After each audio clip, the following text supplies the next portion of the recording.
الحمدللہ رب العالمین والعاقبۃ للمتقین والصلاۃ والسلام علی سید الانبیاء والمرسلین والحمدللہ رب العالمین قال اللہ تبارک و تعالی فی القرآن المجید والفرقان الحمید وَإِذْ يَرْفَعُ إِبْرَاهِيمُ الْقَوَاعِدَ مِنَ الْبَيْتِ وَإِسْمَاعِيلُ رَبَّنَا تَقَبَّلْ مِنَّا إِنَّكَ أَنْتَ السَّمِيعُ الْعَلِيمُ ربنا وجعلنا مسلمین لک ومن ذریتنا امۃ مسلمۃ لک وارنا مناسکنا وتب علینا انک انت التواب الرحیم ربنا وابعث فیہم رسولا منہم یتلو علیہم آیاتک ویعلمہم الکتاب والحکمہ ویزکیہم انک انت العزیز الحکیم صدق اللہ و مولانا العظیم۔ معزز سامعات، آج ہم جو ہمارا ذکر کا گوشہ اس کے اندر ہم سورہ بقرہ کی آیت نمبر 127 یعنی 127 اور 129 تک اس کی تفسیر کریں گے۔ اس آیت کریمہ کے اندر رب کائنات نے ارشاد فرمایا وَإِذْ يَرْفَعُ إِبْرَاهِيمُ الْقَوَاعِدَ مِنَ الْبَيْتِ، جب ابراہیم علیہ السلام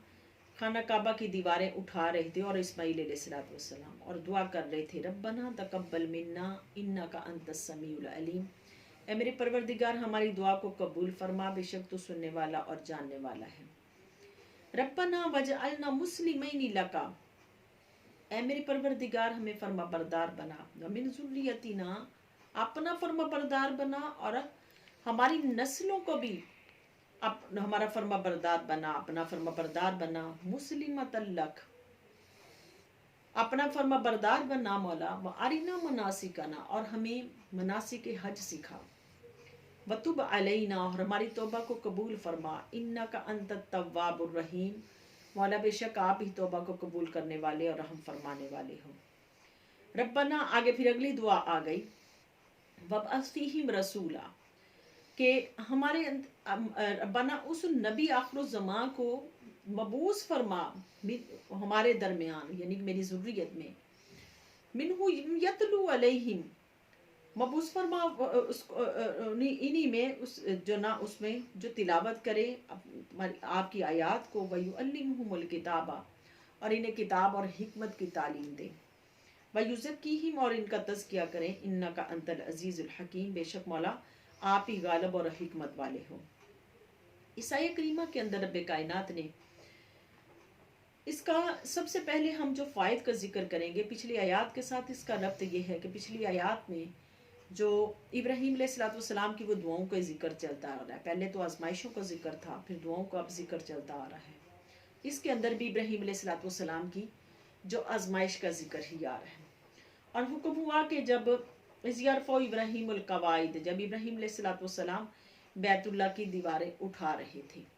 یعنی کہ بیت اللہ شریف کی تعمیر کروائی، اور یہ تعمیر سب سے پہلے کنہوں نے کی؟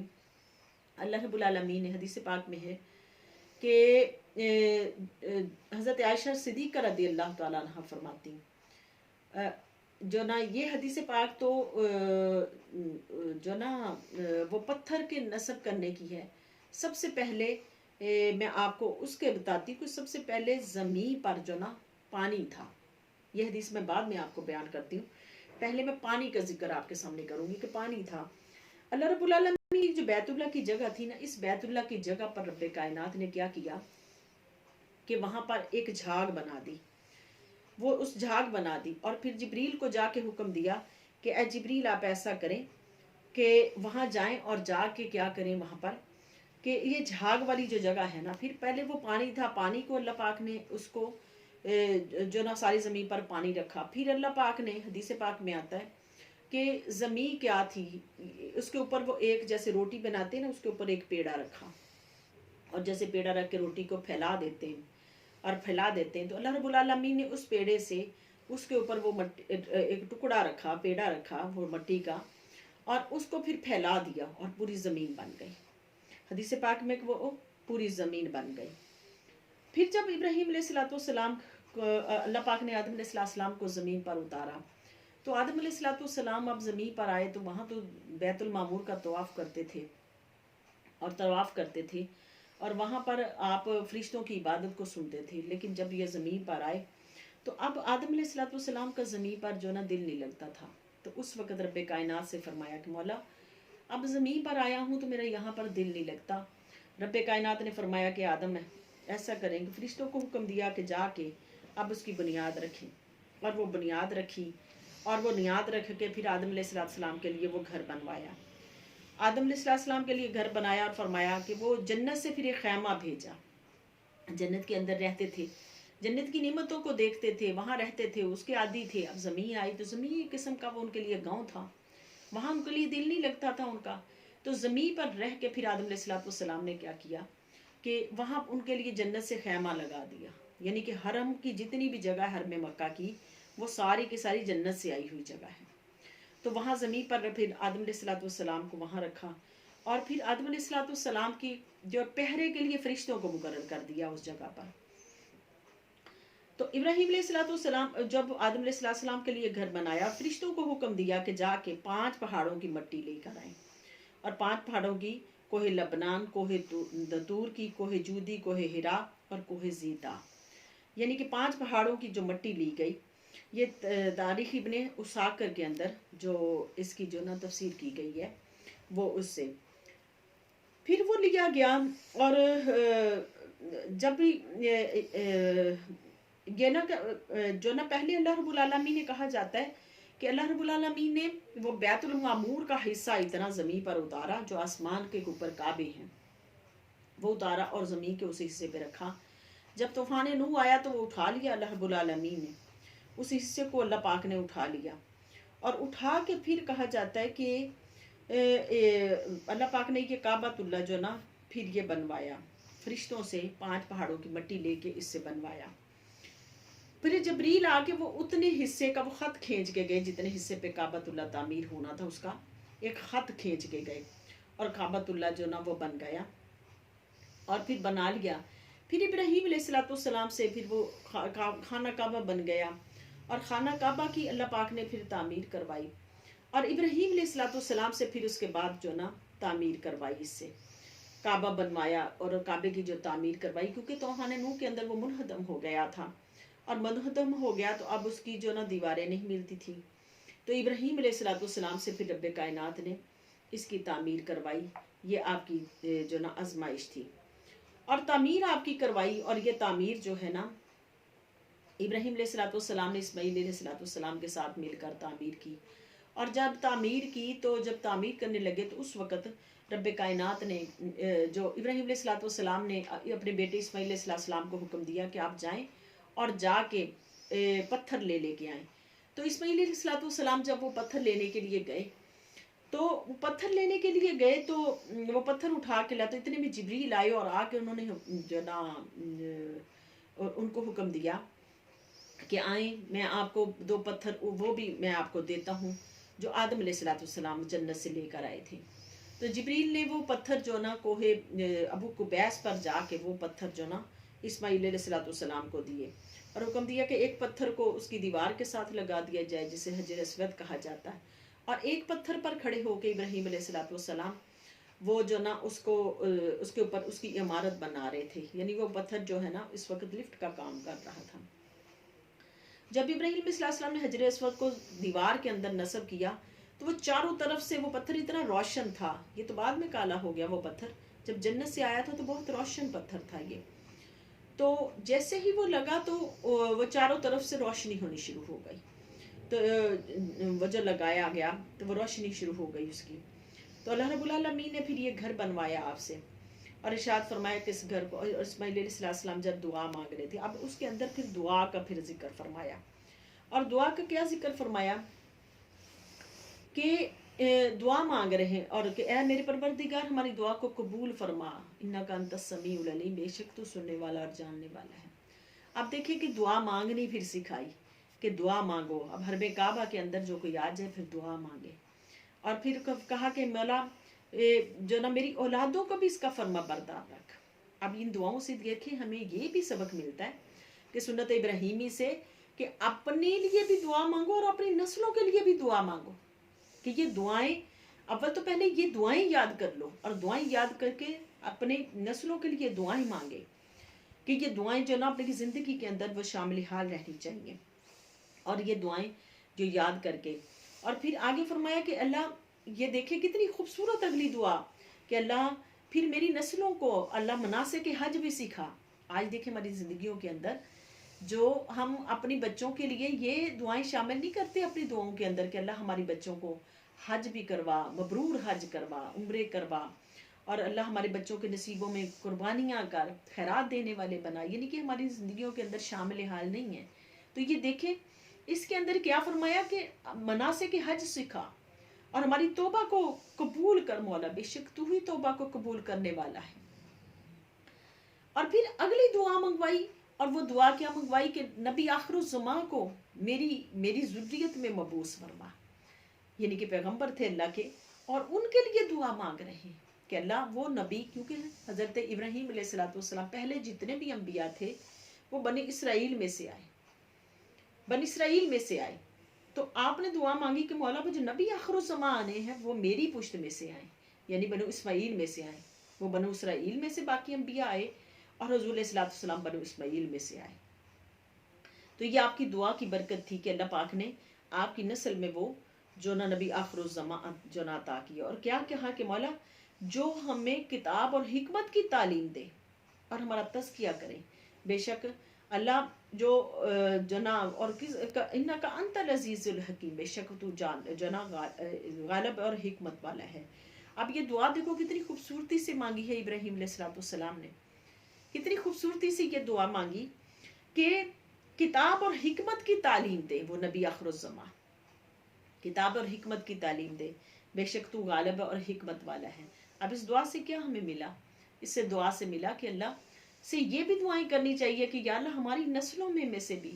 اللہ کریم ایسے لوگ پیدا کر جو کتاب اور حکمت کی تعلیم دینے والے ہوں، اللہ علماء پیدا کر، فقہا، فقیہ، محدث پیدا کر ہماری نسلوں میں سے، یعنی کہ اس طرح کی دعا اہل اللہ پیدا کر ہم پر،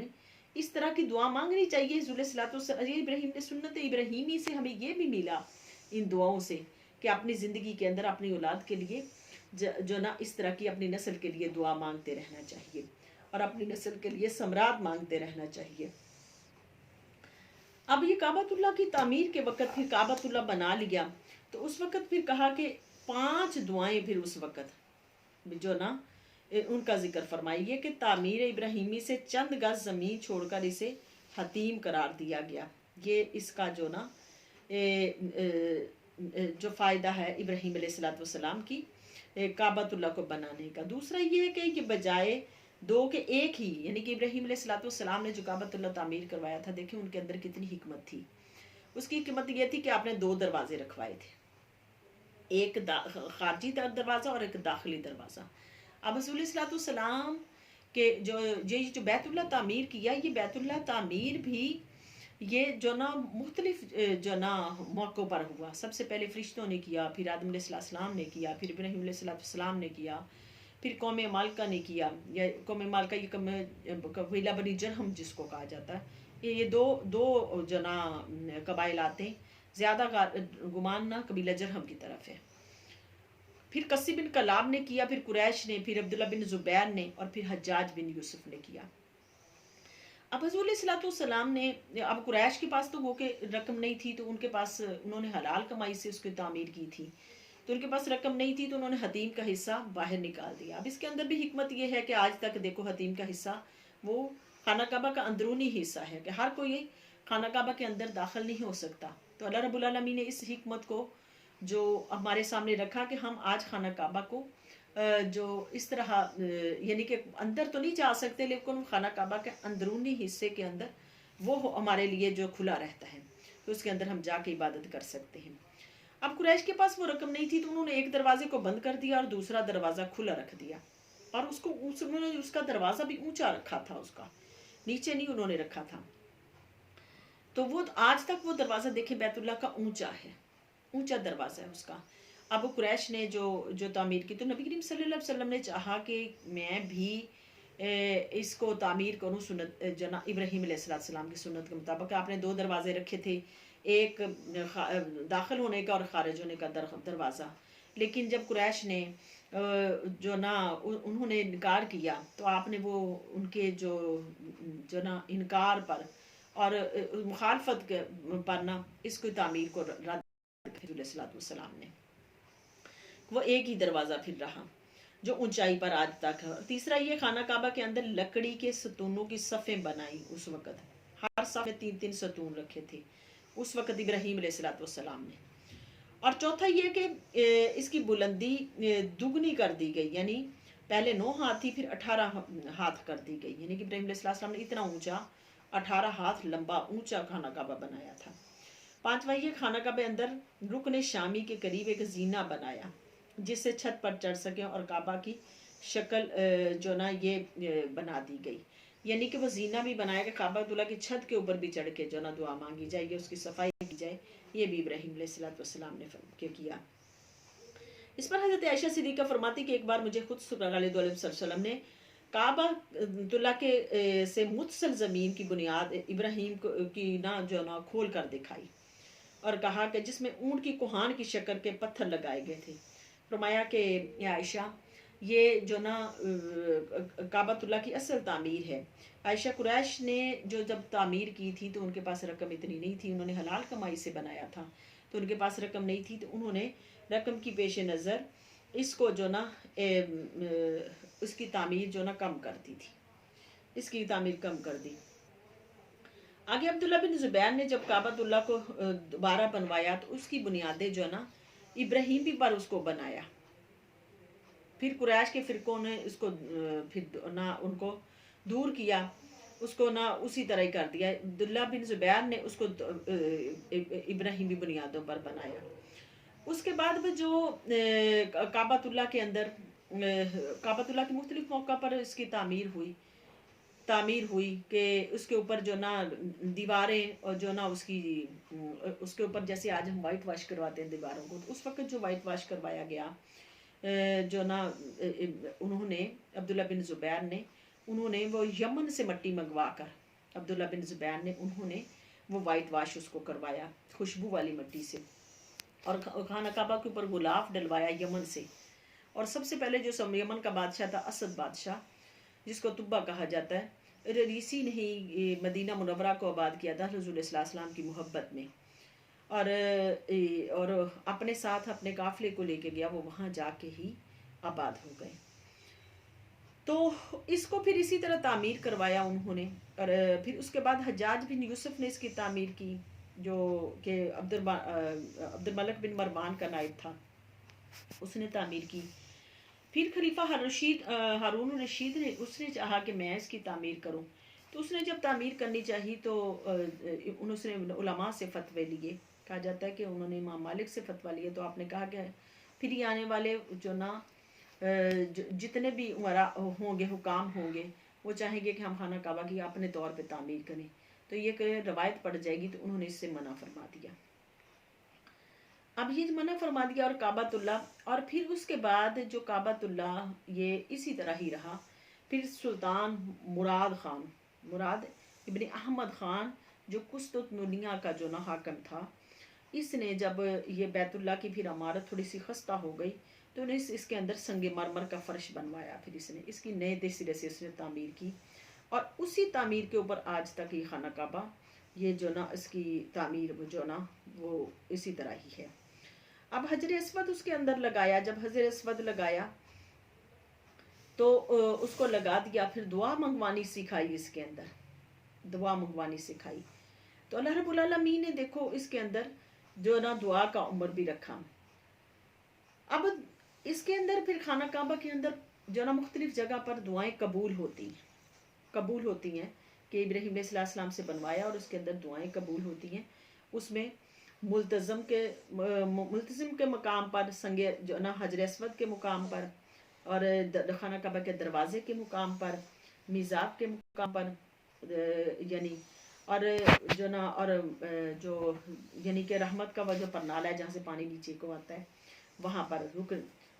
یمانی کے مقام پر، صفا مروہ کے مقام پر، حجر اسود کے مقام پر، مقام ابراہیم پر دعا قبول ہوتی ہے۔ خانہ کعبہ کے اندر مینا شریف میں، مقام مینا میں، مقام مزدلفہ میں، مقام عرفات میں،